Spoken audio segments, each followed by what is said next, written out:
vamos a ir un poquito para atrás y después avanzamos y Dios mediante lo terminamos. Kitsur, resumido. Este discurso es un discurso de Hanukkah, ya estamos pasados de Hanukkah, pero no importa.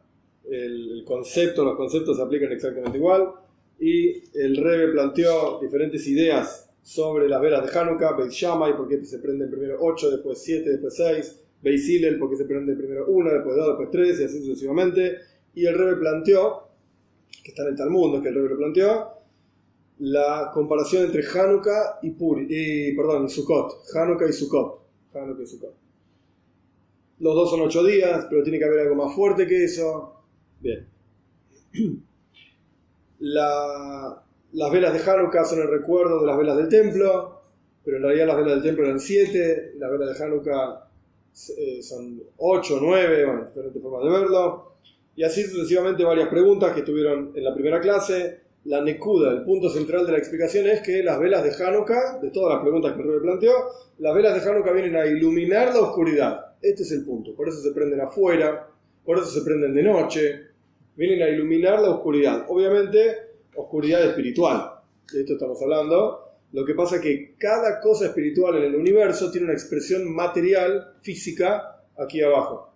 Entonces, si existe en el mundo espiritual iluminar la oscuridad espiritual, pues en el mundo material de alguna manera se tiene que expresar. Y más aún, si es parte de nuestra misión como seres humanos, como Yehudim, etc., iluminar la oscuridad, pues tiene que haber alguna cosa en la Torá que nos muestre, flaco, anda a iluminar la oscuridad. ¿Cómo se hace? ¿No ves? Mira, prendemos las velitas afuera de tu casa a la noche.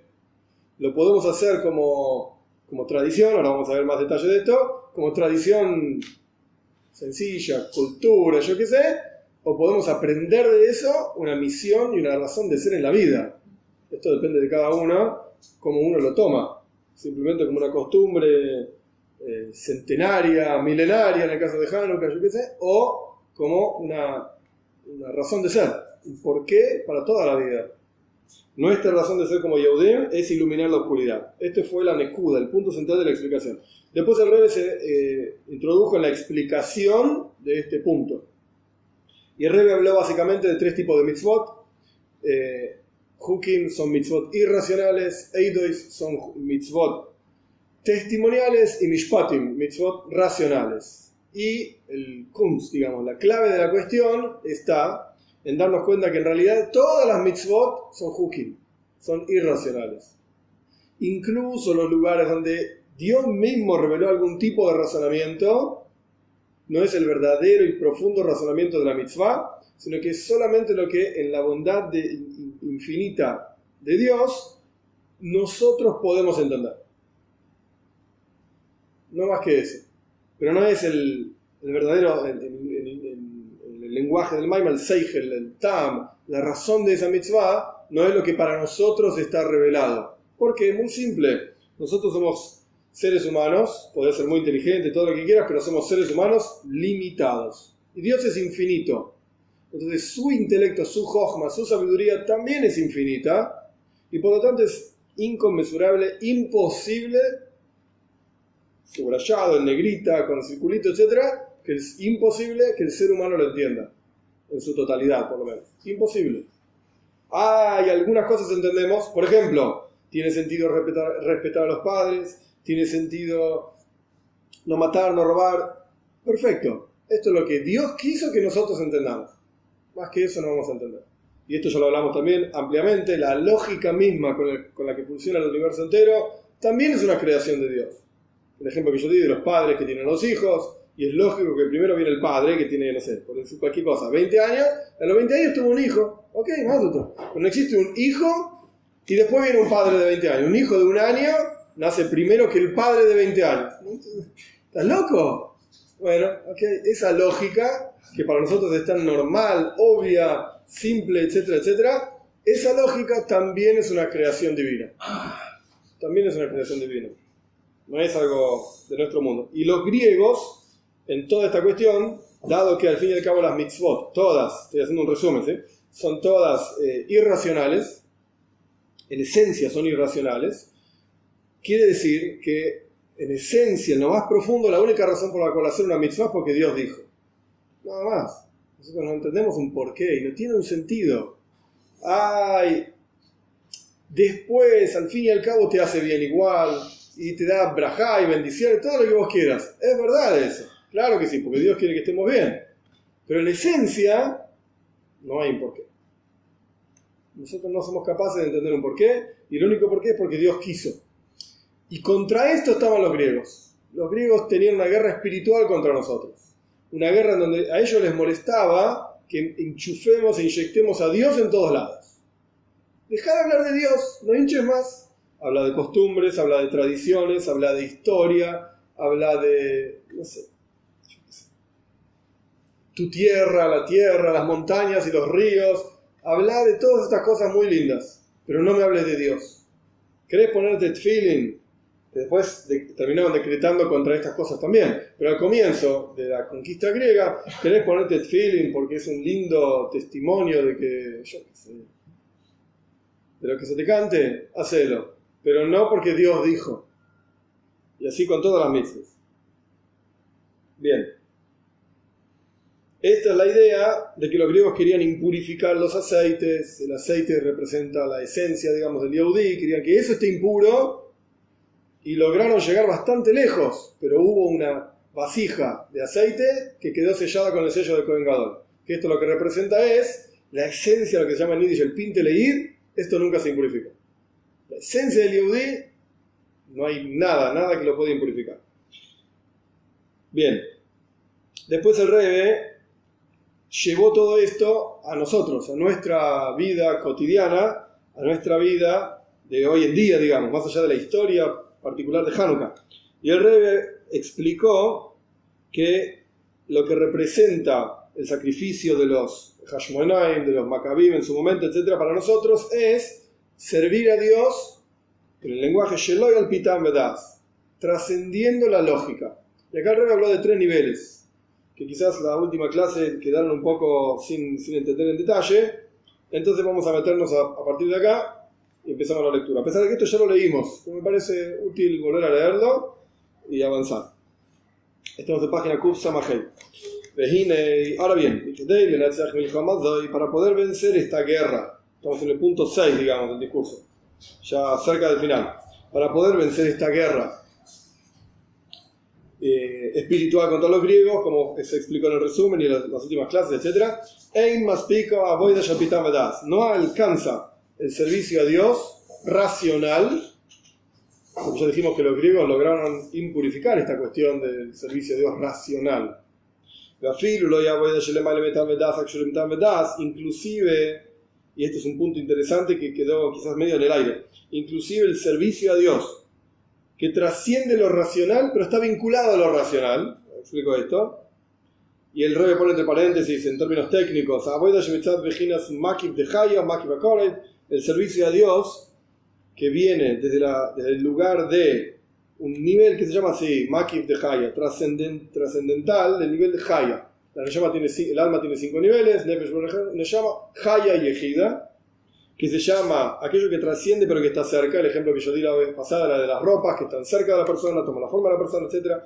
No alcanzan este tipo de trabajo, y ahora en un segundito doy un ejemplo, quiero terminar la línea, para vencer esta guerra espiritual que nosotros tenemos hoy en día. Dicho de otra manera, para salir a la calle hoy y realmente quedarse vinculado a Dios en todos los asuntos de la vida y no perderse en las dificultades de la sociedad, en la confusión de la sociedad, etc., la única forma que hay es lo mismo que hicieron los Hashmonaim en Hanukkah, los Maccabim en Hanukkah, ir por encima del intelecto totalmente. Porque como dijimos, los griegos impurificaron todos los aceites del Eijal, y el Eijal representaba lo intelectual. Es decir, inclusive los griegos impurificaron los asuntos de santidad que trascienden lo racional pero están vinculados a lo racional. Punto. Ejemplo, vamos a tomar a Abraham Avinu, nuestro patriarca Abraham. A lo largo de su vida, obviamente él fue elevándose, como se espera de cada uno de nosotros, que vayamos creciendo en el servicio de Dios, no nos quedemos ni estáticos, que no existe, ni nos caigamos tampoco, no bajemos, como el judaísmo hablamos varias veces, es una bicicleta, o vas para adelante o te caíste, no puedes ir para atrás. Y tampoco te puedes quedar quieto en tu lugar. ¿Cuánto vas a aguantar haciendo así con el manubrio? En un momento te caes. Bien. Abraham Avinu. Hay una historia de Abraham Avinu súper famosa, súper conocida, que Abraham una vez rompió todos los ídolos de su padre. De Kitzur, la historia es, Terach, el padre de Abraham, vendía ídolos, vendía estatuillas. Esta para que tengas plata, esta para que tengas salud, yo qué sé, estatuillas, que la gente rezaba. Idolatría, paganismo, etc. Una vez rápidamente Abraham Avinu era un chico y su padre lo dejó a cargo del negocio porque tenía que hacer un trámite no sé dónde, no que sea, no importa, estoy inventando eso. Lo dejó a cargo del negocio. ¿Qué hizo Abraham? Agarró un hacha, rompió todas las estatuas, un desastre hizo, todo piedra en el piso, menos una, y puso el hacha en la mano de esa estatua. Cuando llegó el padre, vio el desastre que había hecho el hijo con el negocio, se acabó todo el capital del negocio perdido. ¿Qué pasó? Y Abraham dijo, no sabes, este Dios, porque eran todos dioses, se enojó y empezó a matar a todos los otros dioses y los dejó en el piso, destruyó a todos este Dios. Y el padre de Terach empezó a gritar, está diciendo pavadas, son todos piedra, no es nada, no valen nada, no son dioses, no se pueden ni mover. Entonces Abraham le preguntó, entonces, ¿por qué vos te arrodillás a esto? Si vos sabés que es todo mentira, ¿para qué te arrodillás a estas cosas y decís que tienen poder para curar, para dar dinero, para lo que sea? Esa es una historia. En esta historia, en términos sencillos, hay varias capas de interpretación, pero en términos sencillos, Abraham trabajó con el intelecto. Lo racional, escuchamos, un pedazo de piedra, ¿cuán bruto puede ser? Un pedazo de piedra, literalmente, con forma, todo lo que quieras, ¿te puede dar salud? ¿Te puede dar dinero?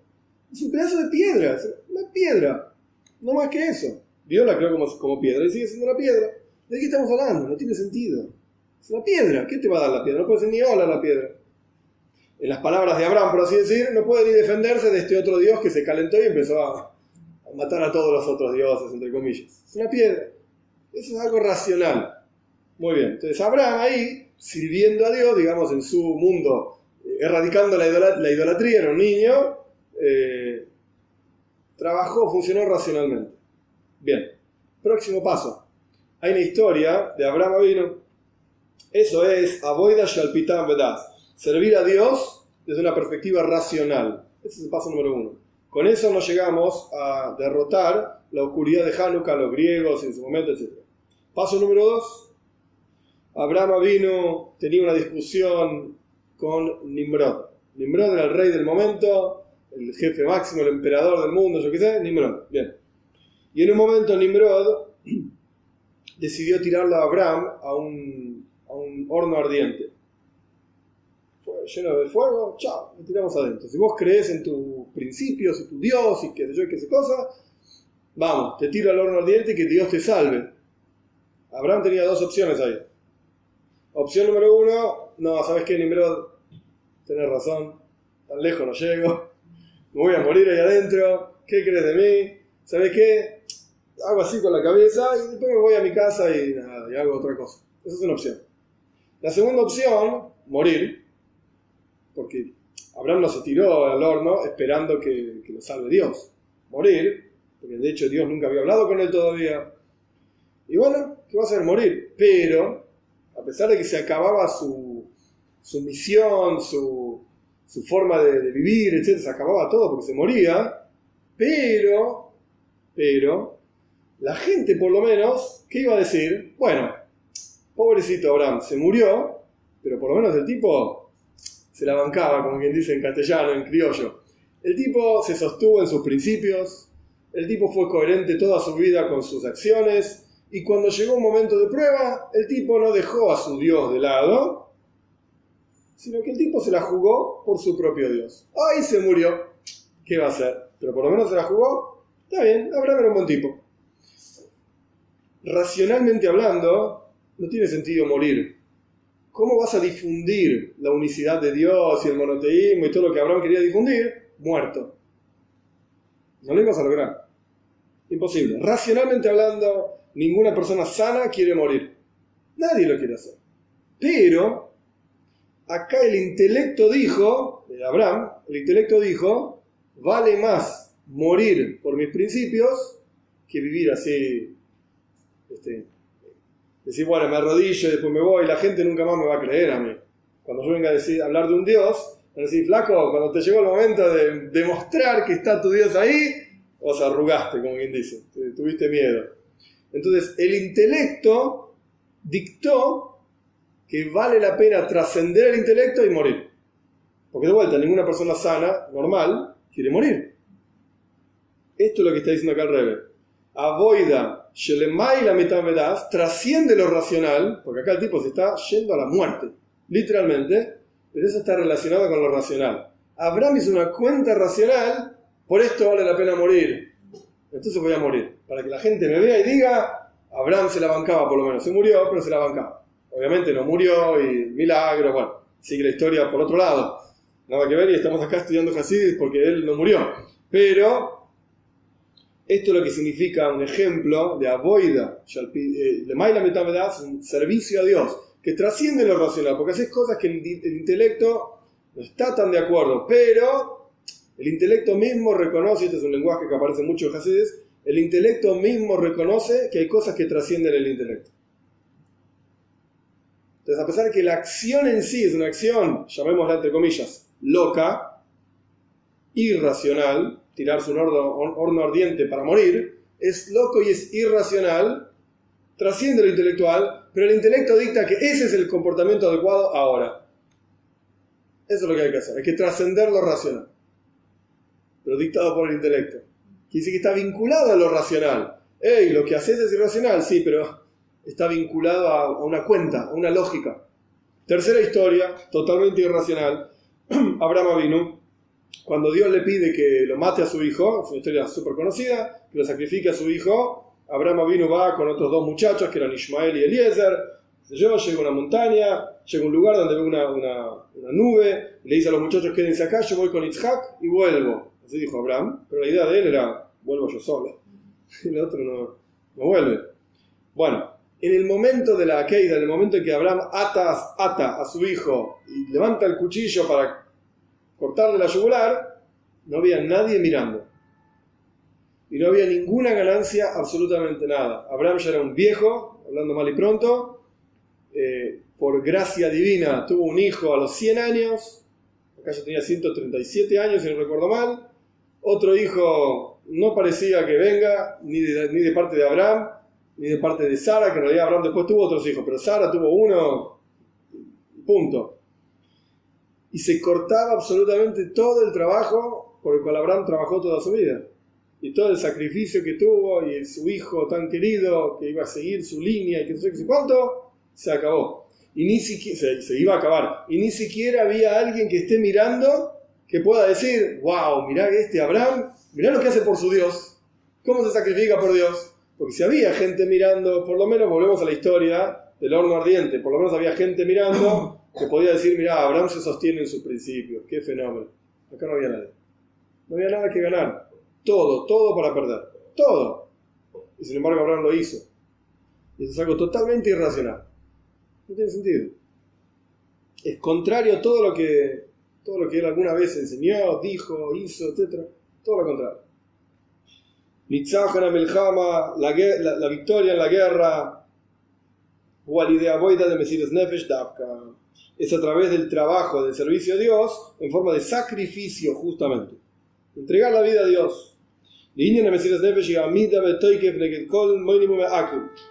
concepto del sacrificio a Dios es sostenerse con fuerza contra todo impedimento y toda dificultad. Todo. Uno va para adelante sin importar nada. Inclusive los Midrashim cuentan en la historia de Abraham, cuando fue a matar, entre comillas, a su hijo, que el río, se creció el río, se le llevó hasta acá, y hay un versículo en Tehilim, salvame Dios, Hashem, no me acuerdo el nombre exacto que aparece ahí, llegaron las aguas hasta, voy a morir, me voy a ahogar, y el tipo siguió para adelante, siguió caminando, desaparecieron las aguas. Entregarse y ir para adelante. Y como el sacrificio absoluto para la santificación del nombre de Dios con tantos kedoshim, con tantos santos que murieron en la historia del pueblo judío, ¿sí? Entregando sus vidas con tal de no negar la existencia de Dios.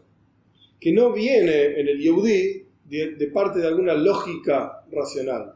La persona no se entrega a Dios porque tiene sentido, porque no es así. Sino porque no puede ser de otra manera. Yo conté muchas veces la historia, vuelta, ya la conté un montón de veces, y la leí en un librito de Elie Wiesel, creo que se llama Yo Judío o algo así, Soy Judío. Bekitzer, en resumen, porque ya la conté muchas veces, de un tipo en la época de los nazis, Imar Shemam, su nombre se ha borrado, que algún nazi estaba jugando con una gente que estaba en fila, y a un tipo le puso la pistola en la cabeza y le dijo: te mato, y si no, te salvo, pero aceptá que yo soy Dios. ¿No ves que tengo en mis manos tu vida? Literalmente, ¿qué Dios, ni judaísmo, nada? Acá el único que manda soy yo. Y el tipo no quería arrodillarse, no quería aceptarlo, no quería, hasta que el nazi terminó matándolo y chao, otra cosa.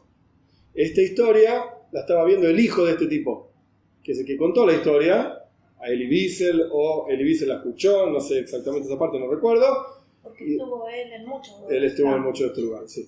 Entonces contó el hijo que nunca entendió el comportamiento de su padre, por qué no quiso negar, digamos, la presencia de Dios, si toda su vida fue un negador de Dios. Toda su vida.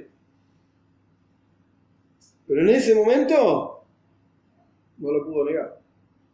¿Cómo voy a aceptar que el nazi es Dios? No lo negó. Pero toda su vida funcionó como un negador, pero en ese momento no. Esto es lo que está explicando acá el rey. No puede ser de otra manera. Cuando uno llega a la esencia de su ser como judío, se entrega totalmente. No por una lógica, porque tenga sentido, porque podría haber dicho el tipo yo qué sé, me arrodillo, el nazi me salva y después sigo vivo, yo qué sé, después hago otra cosa. No hay lógica que valga acá. ¿De dónde surge esta cosa tan fuerte y tan poderosa en el Yehudí? Por el vínculo que tiene la esencia del alma, que se llama Yehida en hebreo, de Inyan Iskashus Atzmis Ushei Efshar Klal Yesbelefenach. El concepto de este vínculo que tiene la esencia del Yehudí con Dios es de tal manera, tan fuerte es ese vínculo, que no puede ser de otra manera. El Yehudí no acepta negar a Hashem.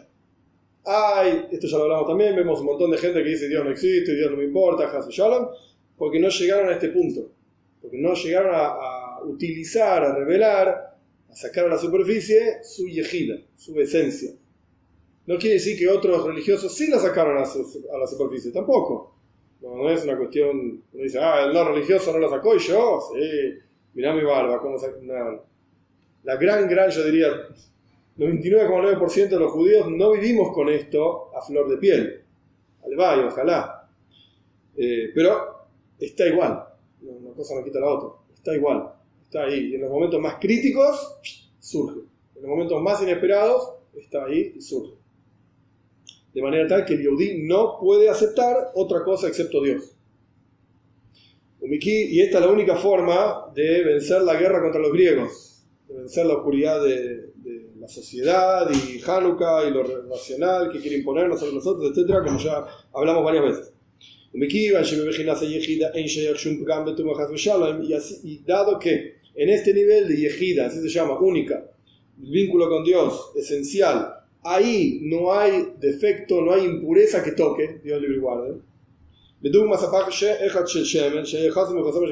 Esto es similar, como yo dije en el resumen, a la vasija de aceite que estaba sellada con el sello del Kohen Gadol, del sumo sacerdote, que la impureza no puede llegar hasta ahí, no puede tocar ese punto, ese espacio, es intocable, impenetrable.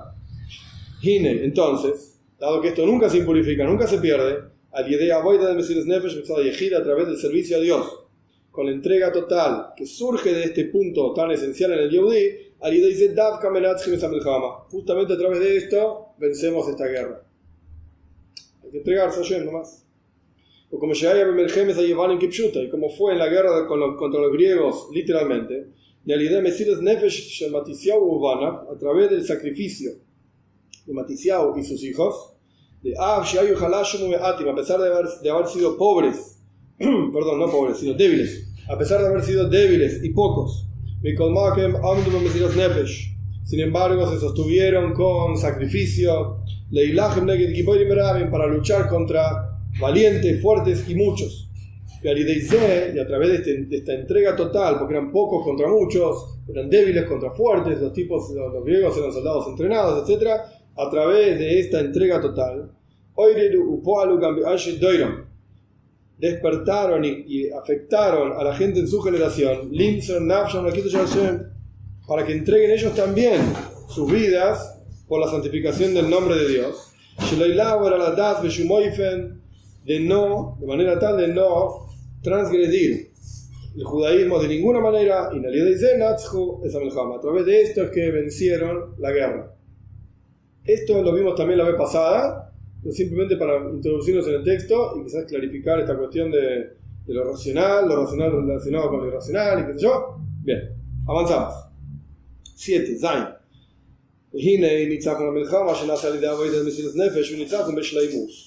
Ahora bien, la victoria en la guerra, cuando esa victoria surge de la entrega absoluta, el sacrificio total, es una victoria completa. Como hablamos también la vez pasada, si no recuerdo mal, podés ganar batallas, pero no ganaste la guerra. La única forma de ganar la guerra entera es Mesiras Nefesh, es entregar la vida por Dios. En el buen sentido, hoy en día Nefesh lo traducimos no como entregar la vida como era antes, en la época de las cruzadas, en la época de los nazis y qué sé yo, sino que Nefesh significa Rotzen, voluntad. Entregale tu voluntad a Dios. Que lo que vos quieras sea lo que Dios quiere. Esto es Mesiras Nefesh hoy en día. O sea, en otras palabras, uno puede estar sentado en su casa tomando un mate con Mesiras Nefesh. No es necesario esperar que venga alguien con una pistola y te apunte en la cabeza y te diga: aceptá que no existe el judaísmo o te mato, van a matarme. ¡Oh, Mesiras Nefesh! Entregué mi vida por Dios. ¡Qué lindo! No es necesario. ¿Y cómo tomás mate con Mesiras Nefesh? Bueno, ¿de qué charlas cuando tomás mate? ¿Del partido de ayer? No. Vamos a charlar de Torah. ¿Dijiste una braja antes de tomar mate? Sí. ¿Vas a decir una braja cuando termine de tomar mate? Sí. Ese es Mesiras Nefesh. Hoy. Así de simple, así de complejo como es, como suena, etc. Bien, es una victoria plena, completa. No hizo false. En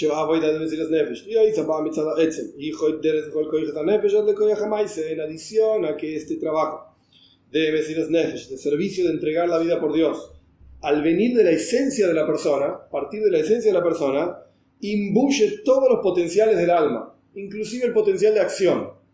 O sea, es como si dijésemos, no es el mejor ejemplo, pero es como si dijésemos, si uno va a involucrarse en una tarea determinada, pero no se va a involucrar él mismo, sino que va a involucrar la menor cantidad de fuerzas y potenciales posibles, esa tarea la va a hacer con una cantidad determinada de fuerzas, como recursos. Uno aplica, es como está traído en Hasidus también el ejemplo, los reyes tienen recursos para la guerra. Entonces, de acuerdo a la guerra, va a ser los recursos que uno aplique para contratar soldados y armas y qué sé yo, qué sé cuánto. Pero cuando es algo, cuando se trata de una guerra que toca el ser mismo de este rey, porque toca su reinado, porque, no sé, por lo que sea, toca su esencia, el rey va a abrir todos sus tesoros y va a entregar todos los recursos, todo con tal de ganar esta guerra. Porque el rey se da cuenta que de esta guerra depende todo su reinado. No es que va a tener una ciudad más, bueno, vamos a ganar también un recurso nuevo, en este lugar hay un pozo con agua, bueno, pero si no ganamos esto, tenemos otro pozo con agua, ¿qué va a hacer? Perdimos esa batalla, no pasa nada. Si todo el reinado depende de esta guerra, el rey va a abrir todos sus tesoros y va a dar todas las fuerzas para esto. Quiere decir que se va a involucrar él, el rey, personalmente en ganar esta guerra. Todo lo que haya que hacer va a estar todo el día pensando en esto y va a estar todo involucrado en esto. Acá pasa lo mismo. Cuando uno es consciente de que de este sacrificio que uno está haciendo depende su ser judío, literalmente, depende de que continúe con sus principios, que continúe transmitiendo sus principios, etc. El judaísmo depende de esto nada más. Hanukkah, así como en su momento el judaísmo dependía del sacrificio de los Hashmonaim, hoy el judaísmo depende del sacrificio de cada uno de nosotros, sin excepción. Cuando uno se da cuenta de esto, todo lo que haga va a ser en forma de Mesiras Nefesh, se va a entregar a Dios. en las palabras del Rebbe, Shekol Inyanav Nikar, Shebechol Inyanav Nikar, que en todos sus asuntos de la persona se reconoce, Asdos Tuta Mesiles Nefesh Dikeid, que esto lo está haciendo un judío cuya esencia es entrega a Dios. Todo lo que haga, va a barrer el piso con entrega a Dios, va a tomar mate con entrega a Dios, todo lo va a hacer con entrega a Dios. El Derech Mashekos de Abraham, como está escrito sobre Abraham, como yo expliqué que hubo en su vida diferentes niveles. Esto lo estudiamos la vez pasada, si no recuerdo mal. Eike vayashom Abraham bekoili. Traducción literal del versículo es: por cuanto Abraham escuchó mi voz. Pero la palabra Eike se puede traducir como talón también, el talón del pie. Entonces, retraduciendo el versículo, porque el talón de Abraham escuchó mi voz, la de Dios, ¿no? Hasta con el talón Abraham servía a Dios.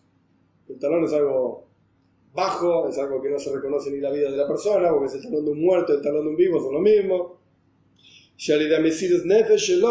A través del sacrificio de Abraham,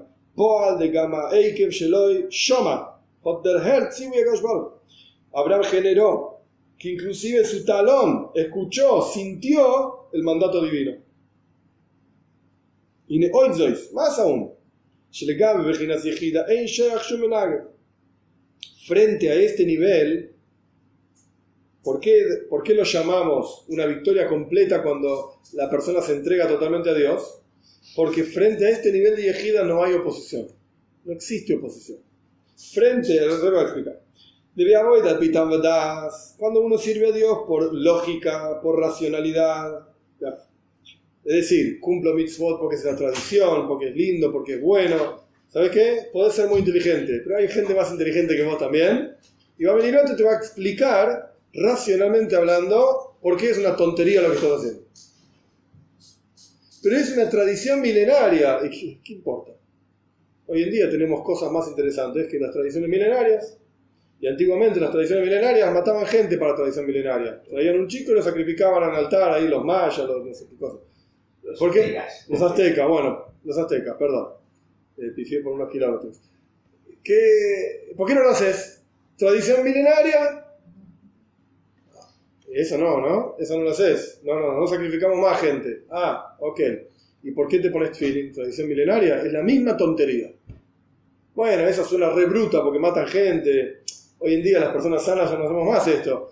Pero tefilín es tan tonto como matar a una persona. Es la misma tradición milenaria. ¿Por qué no haces?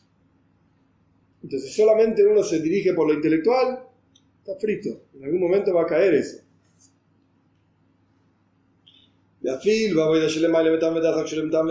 Incluso el servicio a Dios que trasciende lo intelectual, pero que está relacionado con lo intelectual, como explicamos al comienzo de la clase, existe el concepto de oposición.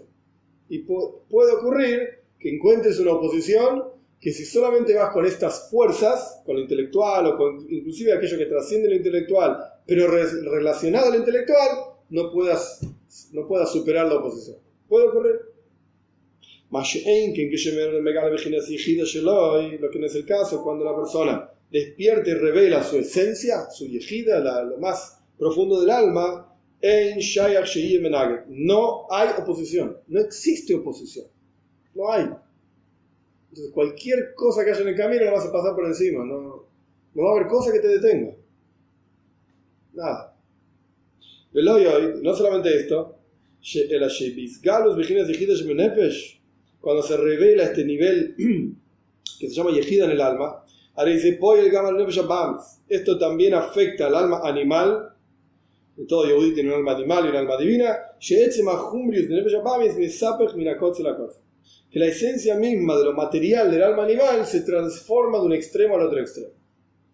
Porque hay varias formas de lidiar con el alma animal. En el Tanya está traído esto ampliamente. El rey David decía, mi corazón está vacío en mi interior. Y los sabios explican que no tenía Yetzer Hara, no tenía mala inclinación al mal, porque lo mató ayunando. El rey David mató a su alma animal. Ok, ese es un nivel. Pero podés llegar a un nivel superior inclusive, no de matar al alma animal, sino de transformar el alma animal de lo negativo a algo positivo, para que te ayude. Rav Tvu dice que es un versículo de Shlomo Melech, del rey Salomón, hay mucho producto en la fuerza del toro, Si vos harás un campo, este es el ejemplo clásico que está trayendo Hasidus, harás un campo con tu propia fuerza de ser humano, y bueno, tenemos un límite, pero el toro obviamente tiene mucha más fuerza que un ser humano, y vas a arar más rápido, con más efectividad, etc. Pero tenés que ponerle yugo y tenés que orientarlo. Si vos lo dejás al toro pastando en el campo, no te va a arar nada y no va a lograr nada. El tipo está todo el día pastando, va con las vacas, yo qué sé, y no pasa nada. Entonces, hay que ponerle yugo y orientarlo. A esto se refiere. Si vos agarrás ese alma animal que tenés en tu interior y la transformás al bien, es una fuerza increíble que el alma divina misma no tiene. Ubazé, ahora Rey va a empezar a responder todas las preguntas. Ubazé Yuvan, Masheneres Hanukkah, Haluki, Mineres Amikdash, Hem Misparam, Hem Mismanat de casa. Con esto vamos a entender por qué las velas de Hanukkah son diferentes de las velas del templo de Yerushalayim, tanto en número como en el momento en que se encendían. Porque el asunto de Hanukkah es el servicio a Dios con entrega total que surge del nivel de Yehida, de la esencia del alma. Esto lo estudiamos la vez pasada también. Esto trasciende todos los niveles normales en el hombre. Lo digo rápido porque lo estudiamos la vez pasada. Ahora me acuerdo. Por eso son 8 velas en Hanukkah, de Mispar Shmone Kashur Kanal Sifalef, Invejinas Shelemala Mishtalshus, porque el número 8, como fue explicado, está relacionado con algo que trasciende lo cíclico. La semana tiene 7 días, lo cíclico es 8, o el 8, mejor dicho, representa lo cíclico. Bedum Masahiluk Ben Kinur de Beis Hamikdash, el Shivas Nimin. Esto lo estudiamos. Similar a la diferencia que había entre el arpa del templo, que tenía 7 cuerdas, y el arpa de los días de Mashiach en el templo, que va a ser de 8 cuerdas. A pesar de que el templo es el lugar más santo del mundo, quiere decir que podemos decir que ahí llegaste al tope y la absoluta santidad, y en particular el arpa, que arpa en hebreo se dice kinor, del templo, que representa la proyección del nombre de Dios mismo. ¿Cómo sabes esto? De Kinor, ahora pasamos a la página Kuf Samazai. Hoy si es Hav Vav, Bigimato Shemavaye, Neil. La palabra Kinor, cuando jugamos con las letras, en el hebreo pasa mucho de esto, tenemos por un lado las letras Hav y Vav, que representan 26, es el número 26, que es el número que suma las letras del nombre de Dios, que si que el Hav y Vav representan el nombre de Dios. Y Ner es una vela. Ner Hashem Nishmasadam, eso representa el alma de la persona, porque la vela de Dios es el alma de la persona, son todos versículos. Entonces, tenemos la proyección del nombre de Dios en la vela, Hav, en Ner, en la vela, que representa el alma. ¿Qué es el arpa entonces? Que era un tipo tocando arpa, qué lindo, trin, trin, trin. Sí, era eso, pero además tenía un simbolismo muy fuerte. Y no simbolismo por decir, hacemos un simbolito que represente... No, esto es lo que pasaba cuando el tipo tocaba el arpa, el Levi tocaba el arpa en el templo, había una proyección del nombre de Dios en el alma de todos los que estaban ahí, inclusive de los que no estaban ahí también. Esto es lo que pasaba, no era simplemente un Levi que le gustaba tocar el arpa y tocaba lindo, trin, trin, trin, trin, trin. Una proyección del nombre de Dios, y la gente de Payo que estaba en el templo lo sentía. Es una zapada. No, pero en serio. Entonces, si ya estamos hablando del arpa del templo, un lugar súper santo, y una herramienta, digamos, un instrumento súper santo, que lograba una proyección increíble en el alma de cada persona que estaba ahí escuchando, y el alma del pueblo judío en todo el mundo, y la proyección de Dios, y qué sé yo, qué sé cuánto, pero era de 7 cuerdas, tenía un límite, el límite de lo normal, lo aceptable en el mundo, en las palabras de Hasidus, Seider Ishtalshelus, la cadena de mundos conocido, digamos, limitado. Mikolma como Rak Shleimus de Seider Ishtalshelus, el arpa en el templo no era más que la plenitud de lo normal, de lo conocido, del orden en el cual Dios creó el mundo. Por eso el arpa tenía 7 velas, 7 cuerdas, perdón. 7 cuerdas. La menera tenía 7 velas, por eso me mareé. Lo que no es el caso con los días de Mashiach. Va a haber una revelación divina que trasciende el orden con el cual Dios creó el mundo. Por encima de ese orden, que en términos de Kabbalah se llama el nombre divino supremo, el nombre de Hashem supremo, sabe que fue lo que es, no importa, entonces va a tener que estar representado eso por algo que trasciende lo cíclico y normal. Un arpa de 8 velas. De 8 cuerdas, sí, con las velas. Un arpa de 8, sí, con las velas. Bueno, pero es una estructura. Un arpa de 8 cuerdas. Menorá de 8 velas. Correcto. Esto es lo que está explicando el rey. ¿Se entiende esto? Por eso las velas de Hanukkah son 8 y las velas del templo eran 7. Porque las velas de Hanukkah representan iluminar incluso la oscuridad. Incluso la oscuridad.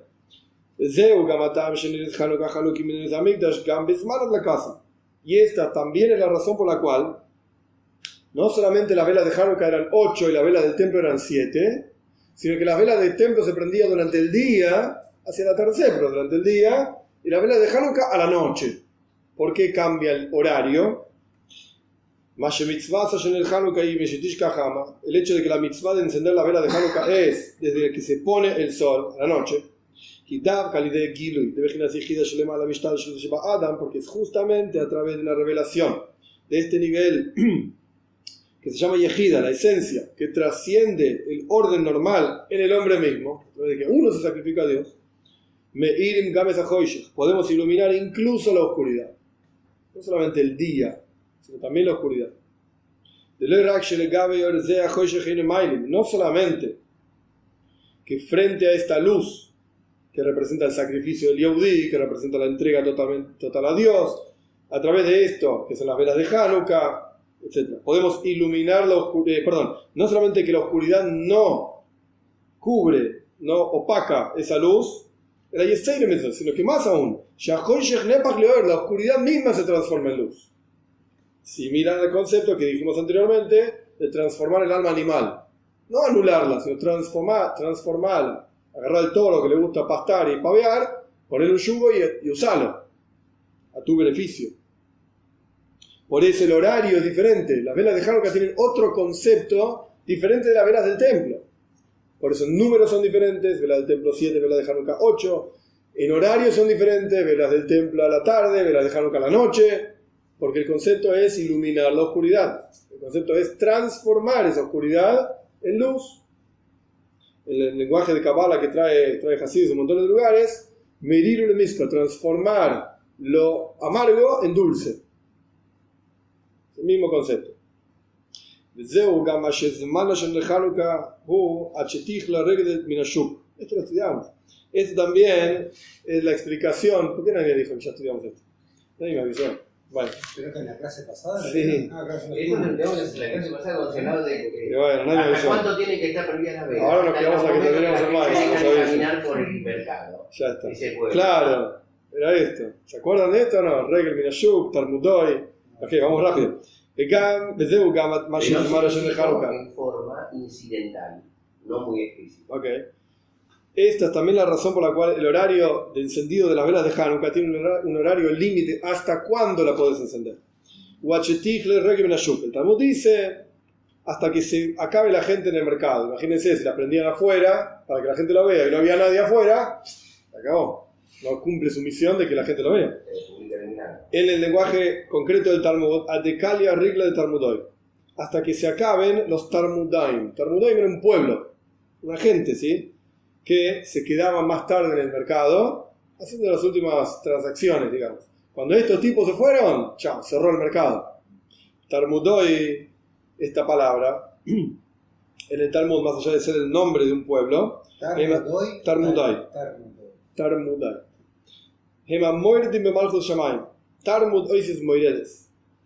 Talmudoy representa a la gente que se rebela contra el reinado divino. La palabra Talmud, que es el nombre de este pueblo, en las mismas letras que la palabra Moredet. Moredet significa rebelde. Entonces, este pueblo representa la negación de Dios, la rebeldía contra Dios. Entonces, ¿hasta cuándo se pueden prender la vela de Hanukkah? Dicho de otra manera, ¿hasta cuándo debes prender la vela de Hanukkah? ¿Hasta cuándo debes luchar para iluminar la oscuridad? Hasta que aquello que se rebela contra Dios, opción número 1, no esté más. Opción número 2, se transforme en estar del lado de Dios, por así decirlo. Esto es lo que va a explicar el rey. Vehem, y este pueblo, Esas son las dos traducciones de la palabra kalia. Kali significa anular, acabar, destruir, o que tenga anhelo de vincularse con Dios. Inclusive ese tipo que es un negador y qué sé yo, qué sé cuánto, que ese tipo disfrute de Dios y de cumplir mitzvot. Misak y Bashuk, Bejinas Rosh Hashanah, lectura de Pruda, lo hago rápido porque lo vimos. Y ellos, estos Talmudaim, se quedaban en el mercado hasta tarde. El mercado representa el dominio público, las columnas o montañas de separación, o sea, toda la impureza, la negación, etc. Y a través de la vela de Hanukkah se genera, que se consuma, que la traducción es engañosa, calio, vamos a dejarlo en hebreo, en arameo, las piernas de estos Talmudaim, que se acaben estos tipos. Y hay dos explicaciones, por eso no quise traducir. Primera explicación de la palabra calio en el Talmud, que la luz de la vela de Hanukkah acaba, consume y anula a esta gente rebelde a través de iluminar la oscuridad, destruir la oscuridad, como el rey David mató a su Yetzer Hara, mató a la inclinación al mal, chao, no la tengo más. Esa es una explicación. La segunda, mucho más profunda, que la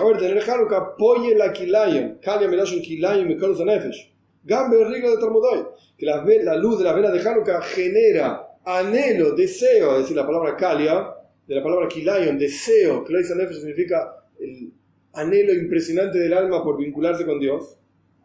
Es decir, incluso en aquello que era rebelde anteriormente, generar anhelo y deseo profundo y ardiente por Dios. Transformar eso negativo en algo positivo.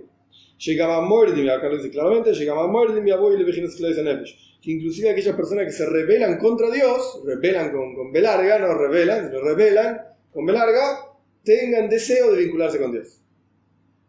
Ahora sí, empezamos. Nadie me avisó, che.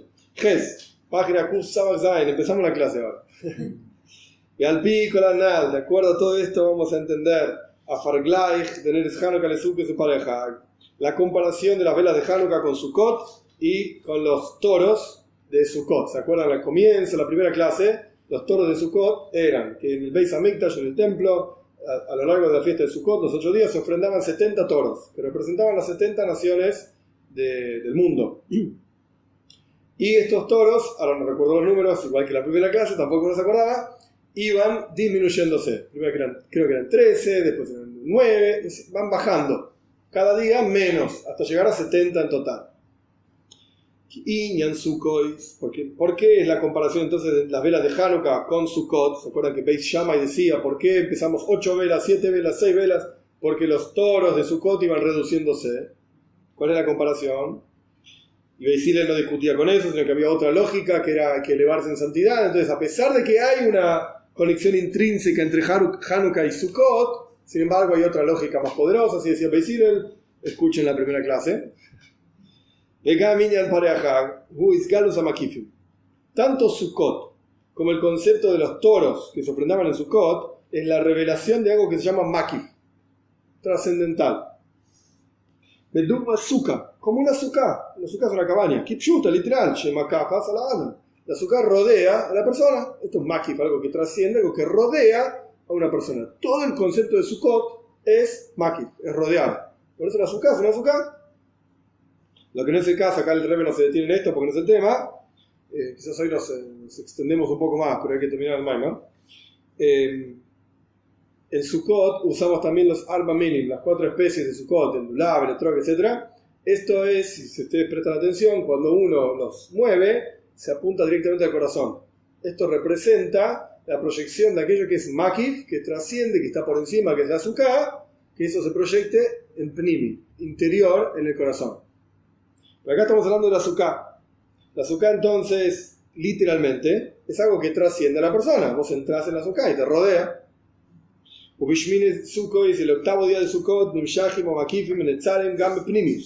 se proyecta toda esa energía trascendental, llámese que está por encima de la persona, y se se absorbe, se queda guardada incluso en lo más profundo de la persona, en el interior de la persona. Bedugmas Avodas de Mesiras Nefesh de Hanukkah. Esto es similar, es el mismo concepto del servicio a Dios, de entrega absoluta, de la idea de Hanukkah, que afecta e imbuye todas las fuerzas del alma. ¿Qué quiso decir acá al revés? ¿Cuál es la comparación entre Hanukkah y Sukkot? Porque demasiadas volteretas y no se entiende nada, o quizá no lo expliqué suficientemente bien. La idea es así. Así como Sukkot representa proyectar aquello que es totalmente trascendental, que me supera, proyectarla en el interior de la persona para que afecte todos los asuntos de la persona. Por eso uno se introduce dentro del azúcar, por eso el mejor lugar para hacer sacudir las 4 especies es dentro del azúcar, para proyectar toda esa energía del azúcar en el interior de la persona. Hanukkah es exactamente lo mismo. Hanukkah es el mismo concepto. ¿Por qué? Porque dijimos que la esencia de Hanukkah es Mesiras Nefesh, entregar la vida por Dios. Cuando la persona realmente llega a su esencia y entrega la vida por Dios, esto afecta todos los asuntos de su vida. Todos los potenciales de su alma, todo su ser es afectado. Como dijimos anteriormente, tomamos mate con Mesiras Nefesh y barremos el piso con Mesiras Nefesh. Hacemos todo con entrega a Dios. Y esto lo que simboliza, Mesiras Nefesh, la entrega por Dios, es algo irracional, trascendental, similar a la Sukkah, mismo concepto, y esto lo queremos introducir en todos los asuntos de la vida de la persona. Que la persona piense con Mesiras Nefesh, que la persona hable con Mesiras Nefesh, actúe con Mesiras Nefesh, todo, absolutamente todos los asuntos de la vida, con entrega. Entonces surge que así como, lo voy a decir en términos quizás más técnicos, así como Sukkot representa proyectar de lo irracional hacia lo racional, Hanukkah es exactamente igual. Proyectar de lo irracional hacia lo racional, es el mismo concepto. Es el mismo tipo de fiesta, el mismo tipo de logro en la fiesta. ¿Se entiende lo que estoy diciendo? Por eso, Sukkot y Hanukkah son 8 días. Porque es la cuestión de lo irracional, lo que trasciende lo cíclico, proyectarlo en el mundo cíclico, normal, racional. Al principio en el Maimar el Rebbe trajo que había un comentario que dice que por qué Beis Shammai comparan Hanukkah con Sukkot. Porque los dos tienen 8 días. ¿Viste? 8 días acá, 8 días allá. Esa es la conexión. Entonces el Rebbe mencionó, no. Hay algo más profundo que incluso eso se expresa, esa cosa profunda se expresa en que tienen 8 días. Pero no es que la conexión es que tienen 8 días. ¿Qué es esa cosa tan profunda? Es que ambos, Sukkot y Hanukkah, representan la proyección de Makif en Pnimi, esas son las palabras técnicas, de lo irracional en lo racional, de lo trascendental en lo interior. Y por eso tienen 8 días, porque están directamente relacionados con lo trascendental. Y lo trascendental es 8. El 7 es lo cíclico, lo trascendental es 8. La fiesta no podía tener menos días, Hanukkah. Sukkot no podía tener menos días, porque si no hubiese estado vinculado con esta cosa irracional. Tenían que ser 8 días, sí o sí. Sí. De Mispar Shmone Echad Zain, el número 8 es una Aleph y una Zain. La Aleph vale 1 y la Zain vale 7. Es decir, que la Aleph, que representa aquello que trasciende todo lo ordenado, todo lo racional, etc., se proyecta en la Zain, en el 7, que representa todo lo normal, Ishtalshus, la cadena de mundos, etc. Es expresar la misma idea con otras letras nomás. Y así como las velas de Hanukkah generan y afectan a las piernas, entre comillas, de estos Talmudoim, ya dijimos anteriormente que eran 2 formas de afectar: o que no hay más rebeldía y se acabó, o que esa rebeldía se transformó, estar del lado de Dios, digamos. Que al principio consume y anula la rebeldía. Viajar y después afecta a la rebeldía, que ellos también, los rebeldes, se transforman en santidad. Lo mismo pasaba con los 70 toros de Sukkot, que simbolizan los 70 pueblos de la tierra. Escuchen esta parte porque es muy interesante. Shebitjila, al principio, Poyeles, la última hoja, Kuf Samazan, Jes. Poyeles a Akraba, Sheaumo y Siu, Poijasim Eilhim. Al principio, ¿qué representaban los 70 toros en Sukkot? Que hay 70 pueblos en la tierra, y a medida que avanzaban los días de Sukkot, hay menos toros que se ofrendaban en el templo. ¿Qué simboliza eso? Los pueblos de la tierra se van reduciendo, cada vez menos. O sea, cada vez menos oposición al pueblo judío, cada vez menos importancia que ellos tengan. Esto es al principio. De Ajarca, esto es similar a la idea de acabar y consumir con la rebeldía. O similar a que el rey David mató a su Yetzer Hara. Entonces los toros de Sukkot se iban reduciendo, cada vez menos, ¿sabes qué? Cada vez menos pueblos en la tierra, cada vez menos, ¡ay, no va a haber más!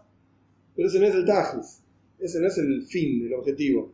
Ajarca, después, Poyeres Baem Shigamem Yisayu le Israel. Esto genera, estos toros, esta ofrenda en el templo para los otros pueblos de la tierra, afecta también que ellos ayuden al pueblo judío. Porque como dicen nuestros sabios, si los otros pueblos de la tierra supiesen qué bueno que era el Beis Hamikdash, el templo para ellos, cuánta ayuda hacía para ellos el templo, que nosotros, Yehudim, ofrendábamos cosas en el templo, para que todo el mundo esté bien, incluso los otros pueblos de la tierra, Casteríos, Hayumakif y Moisés, lo hubiesen rodeado de murallas para protegerlos, lo hubiesen rodeado de soldados para que nadie los toque, nadie los destruya, porque era bueno para ellos también. Que de leyombre para cuidarlo, etc. Es decir, de Aliedei, a través de que generamos en los otros pueblos de la tierra una transformación. No hay que acabar con los otros pueblos de la tierra. No, ese no es el tajlis, ese no es ningún objetivo. O en su defecto, digamos, es el primer paso para llegar a otro objetivo. ¿Cuál es el otro objetivo? Transformarlos al bien. Que entiendan que hay un Dios, que ese Dios es el creador de todas las cosas, que no se necesita intermediario para rezarle, montones de asuntos que hacen que los otros pueblos de la tierra entiendan cuál es su razón de ser. El servicio a Dios, obviamente, ¿no? Mitoisov al Yadam Siua Beketusha, a través de ellos, que los transformamos, digamos, al bien, se agrega a través de ellos ayuda inclusive en los santos, en la santidad, Shmiras Hamikdash, en el cuidado del templo. Los otros pueblos de la tierra hubiesen entendido que es bueno cuidar el templo. Similar a lo que va a ocurrir en el futuro por venir. Este es un versículo. Cuando Dios se torne hacia todos los pueblos de la tierra para que todos sirvamos a Dios juntos. Entonces, está escrito en el versículo, en Ishaya, van a venir los extraños, que se refieren a los otros pueblos de la tierra, y van a pastar sus ovejas. Entre paréntesis, kitsu rápido, la gente mala, la gente interpreta, los judíos están esperando que todos los pueblos de la tierra los sirvan. Queremos tener esclavos y, digo esto a propósito de esta manera para expresar lo malo, que yo no estoy de acuerdo con esto, pero los goyim que sirvan a los judíos, para eso existen y para eso están. Esto es lo que la gente interpreta. Pues Nishta Zoy, no es así.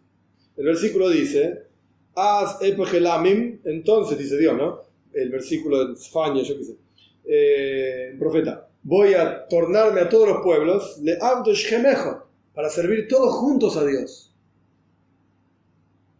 Todos juntos a Dios. No quiere decir que hay uno, el jefe y el esclavo, todos juntos a Dios. Cada uno tiene su misión. Cada uno tiene su misión. Y en una empresa tiene que haber uno que haga una tarea y otro que haga otra tarea. Si todos quieren hacer toda la misma tarea, entonces la empresa no va a funcionar nunca. No va a funcionar. Lo mismo pasa con cada parte del cuerpo. Si las piernas quieren ser ojos, los ojos quieren ser nariz, la nariz quiere ser oreja, la oreja... Pará, vos sos nariz, vos sos oreja y vos sos pierna. Vos caminás, vos escuchás y vos olés. Esa es la tarea que te tocó. Para bien. Y hacela bien porque sabés hacerla bien. Lo mismo pasa con esta relación entre el pueblo judío y los otros pueblos de la tierra. Cada uno tiene su razón de ser, su misión en la vida. Todos sirviendo a Dios, cada uno con su tarea. Nadie está esperando en YouTube uno ve montones de gente con comentarios tontísimos. Nadie está esperando tener esclavos. Yo quiero tener no sé cuántos esclavos y que, de vuelta lo digo mal a propósito, los goyim sean mis esclavos. ¿Qué esclavo ni esclavo? El Rambam lo escribe eso claramente. ¿Para qué quiere el pueblo judío que venga Mashiach? El Rambam lo dice así: para sentarse y estudiar Torah todo el día. Eso es todo lo que está esperando el pueblo judío. Nada más.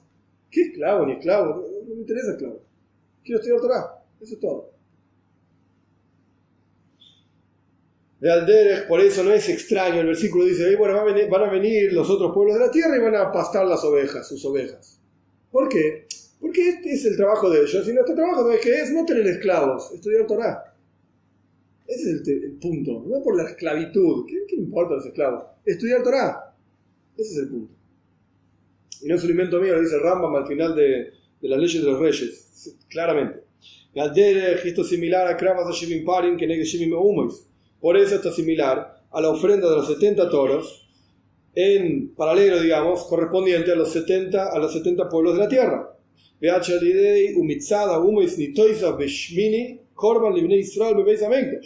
Al punto tal llega esto, que en el octavo día de Sukkot, el último día, digamos, Shmini Atzeret, ya no es Sukkot, ya no es Shmini Atzeret, no importa, en el octavo día hay una ofrenda adicional para el pueblo judío. ¿Por qué? Porque durante los 7 días de Sukkot hubo una ofrenda para cada uno de los pueblos de la tierra. O sea, lo que el rey está planteando es que el pueblo judío anula a los otros pueblos de la tierra, que no sirven para nada, los vamos a matar a todos. ¡No! Cuando el Yehudí hace su trabajo con Mesirus Nefesh, como corresponde, con entrega, etcétera, etcétera, los otros pueblos de la tierra crecen, y ese crecimiento en los otros pueblos de la tierra genera un crecimiento en el pueblo judío mismo. No es al revés de lo que la gente piensa, y esto es lo que el Rebbe está planteando acá.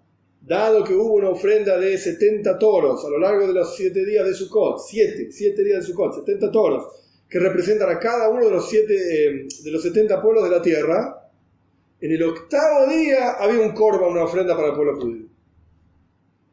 Porque hubo esta plenitud de los pueblos de la tierra, entonces ahora puede haber una plenitud en el pueblo judío. Depende de una cosa de la otra. Test 9. Ahora bien, este asunto, desde que prendemos las velas de Hanukkah, desde que se pone el sol, desde la puesta del sol, se aplica particularmente al respecto de la oscuridad del Golus, del exilio que vivimos ahora. En particular, en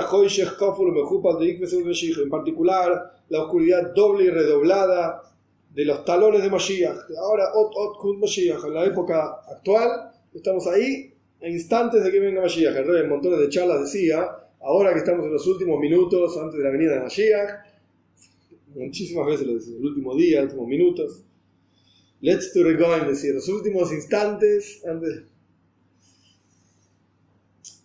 Esta es la enseñanza de la vela de Hanukkah para cada uno de nosotros en el momento del exilio.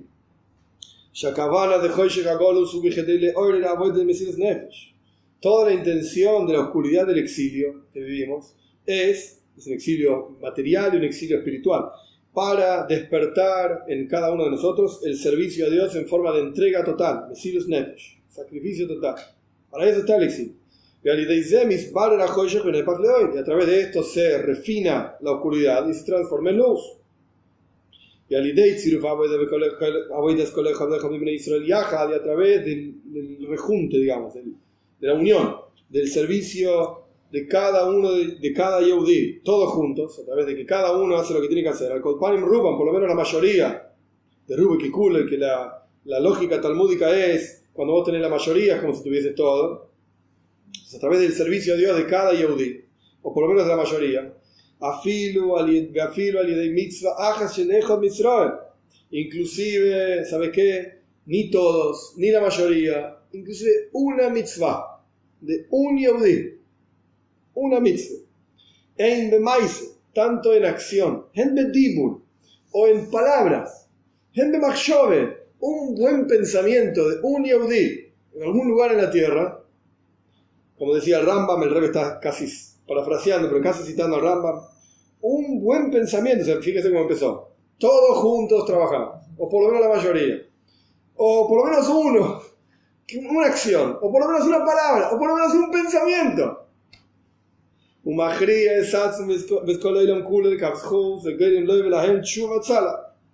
La persona Majría tiende a sí mismo, torna a sí mismo, inclina, mejor dicho, a sí mismo y a todo el mundo para el bien, y genera para él y para todo el mundo salvación y redención. Último punto, o sea, el Rebbe lo aplicó y dijo: con todo esto que te explicaste acá, andá y tenés un buen pensamiento por lo menos. Que de todo esto que dije surja un buen pensamiento. Ni que hablar una buena palabra, una buena acción, y así vamos para arriba. Último punto, cortito. Yud. Galajas kama bekama. Y cuánto más aún, al idea Isafa Bekium Mitzvahs Ner Hanukkah, a través de aumentar en la observancia de las velas de Hanukkah, porque es un discurso de Hanukkah. Shemitzvah zo shayeches b'miyuchal de Yeshua be'atzala, Hageula shetia le de Mashiach, que esta mitzvah está directamente relacionada, en particular relacionada con la salvación y la redención que va a ser a través de Mashiach. ¿Por qué? ¿Cuál es la relación entre Hanukkah y Mashiach? Porque Mashiach, Vejen Eliyahu me va a hacer la Geula, y también el profeta Eliyahu, que es quien va a venir a informarnos sobre la redención. Son de los 8 líderes de seres humanos que hubo en la historia, esto lo dice el Talmud, que hubo en la historia de los seres humanos. Inyan Shmona Neres de Hanukkah, es el mismo concepto que los 8, porque hubo 8 líderes, porque son las 8 velas de Hanukkah. De hoy, y más aún, Inyan Beashayhus, de hoy Inyan, perdón, Beashayhus, y Mijedes de Neres Hanukkah le quiero decir, hay otra relación, no solamente que Mashiach está relacionado con el 8, como ya hablamos de las 8 velas de Hanukkah, los 8 cuerdas del arpa, los 8 líderes de los seres humanos, etc. Otro asunto en la relación particular entre las velas de Hanukkah y la redención futura, de que Mosheneiris Hanukkah en Betel Oilan, así como las velas de Hanukkah nunca van a dejar de existir, Ken Gama Geula Asidati Geula Nitzchis, de la misma manera la redención futura va a ser una redención eterna, que no es posible que haya después de esa redención final otro exilio, la redención total, final, absoluta. También el tercer templo es una casa eterna, que nunca se va a anular. Bebías Mashiach Tzidkeinu, con la venida de Mashiach, nuestro justo, y Amo Vigaleno y Eligeno como míos de Arceno, que venga y nos redima y nos conduzca erguidos a nuestra tierra y rápidamente. Amén.